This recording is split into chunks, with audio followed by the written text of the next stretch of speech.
Ayun, so isang mapagpalang araw ulit sa lahat sa ating mga ka-farmers na patuloy na sumusuporta sa ating channels. God bless po sa ating lahat and salamat po muli. Kung hindi ka pa nakapag-subscribe, please don't forget to subscribe at pindutin ang ating notification bell para kapag mayroon tayong mga bagong video na i-upload ay agad-agad po kayong manonotify. So, dito tayo ngayon, no, para sa ating mga viewers, mga subscribers, kung paano ang tamang sit-up, tamang paglalagay ng ating mangrove o bakawan, ano po, dito sa ating sit-up na RAS or vertical crab fattening natin. Okay. So although na meron na po akong video kung ano nga ba ang gamit ng mangrove sa ating pong sit-up.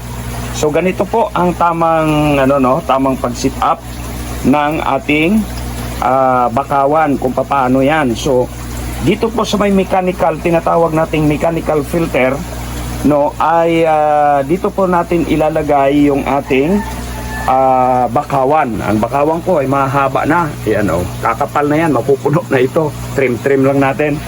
At kung talagang na sila, sikip na yung mga mga ugat, ay di tanim na natin sa dagat at palitan na natin ng bago. So ganito po yung pagsisit up, tamang pagtanim nito, dapat, kung makita po ninyo, dapat may mga nakalabas, hindi po lahat lubog yung mga ugat. Kapag may ugat na ganyan, hindi po dapat lubog lahat. Dapat may mga nakalitaw na ganyan, para mas effective po yung ating bakaw na nakakakuha po sila ng oxygen sa taas, Yan. Kaya ang ginawa ko, so base sa aking pagre-research kasi, nag-research din naman tayo, ay dapat pala nakaganyan siya, nakalitaw ng konti. Yung mga ugat, hindi po nakalubog lahat. Dati nakalubog lahat. So para daw po mas maganda, mas epektibo, ang ating bakawan, Ayan, Kaya inayos ko po siya, binago ko siya, ginawa ko, ginanyan ko lang, gawan lang ninyo ng paraan. Actually, ngayon ko lang to, may mga nagkaputol-putol pa, ngayon ko lang to sinit up, inayos, dahil nga may nakita tayong research, base sa ating pagre-research, na dapat hindi po lubog lahat. Kasi dati nakalubog po lahat yan, Etong styro na to, ito yung nakababa. So ngayon, nilagyan ko lang ng kawayan. Okay? So, ayan na po sila. So, palagay ko, itong isa na to, medyo ilubog pa natin konti, huwag lang mabali. Ayan. Okay. So, ganyan. So, ganyan lang po sit up, Mula dito sa, sa mechanical filter natin. Kasi dito, andyan yung mga, andyan yung mga labarak, marami tayong mga bato na pinaglalagay dyan. O, meron pa akong dyan, meron pa akong oyster shell, talaba. Shell po ng talaba. Hindi po buhay, nasubukan ko noon ang buhay. So, ang bilis tumaas ng amonya, ng buhay. Kaya yung mga buhay na yun, nakalahating sako, pinabulok ko na yan, tapos nilagay ko na dyan. So, malaki rin po pala ang niyan. Malaki din po ang gamit niyan sa